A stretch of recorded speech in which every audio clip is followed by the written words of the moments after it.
The seemingly oxymoronic saying that we say it's a Pesach Seder, when Pesach means kind of like to jump, to leap, whereas Seder means like order.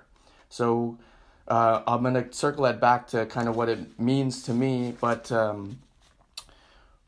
when I look through the different kind of sources, we have the we have the matzah, and we break it in two, and we hide away the larger piece, which is the afikomen.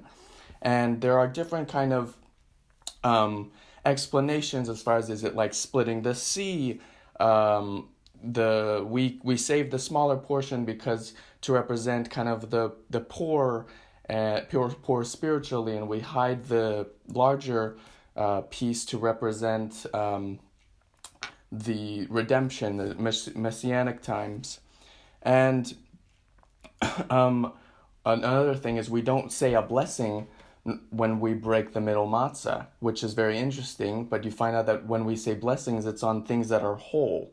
So it's the whole journey, it's the breaking of the middle matzah, and we start with kind of the brokenness that we have, and we know that there is a larger half that's going to make us whole again.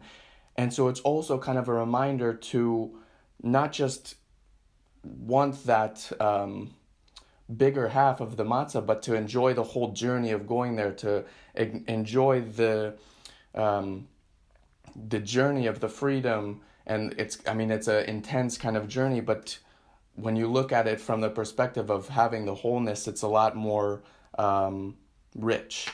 And there was even something I found that we can kind of make an analogy of like a heart to the matzah, and then sometimes us adults or our parents are unable to kind of reconnect with the broken heart, and the role of the child, that's why we give it to our children, our inner child is asked to seek the afikomen. So it's kind of like we're connecting with our inner child to be curious, like they were mentioning earlier about why we wash our hands before eating the vegetable. And what it really takes is to have an open heart like a child, and to be curious and question the status quo and reconnect with our hearts most of the year. So we can see through all these different kind of interpretations and beliefs, there's various different explanations. What can the matzah be? And tying it back to when I was mentioning earlier at the beginning, like Pesach means to jump, to leap, and a Seder means order.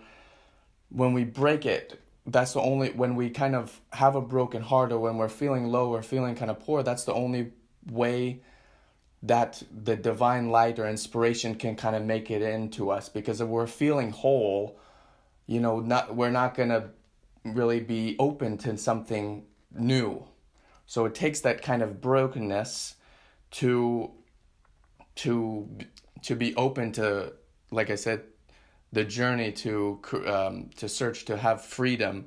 And like the Pesach Seder, which sounds very oxymoronic, the most order, surprisingly, comes when there seems like there's the least order, when we're jumping out of something that seems logically absurd, but it ends up actually piecing its way together because we're trusting in God. So that's what the whole breaking of the middle matzah kind of means to me, and all the cumulative with the things that I was found.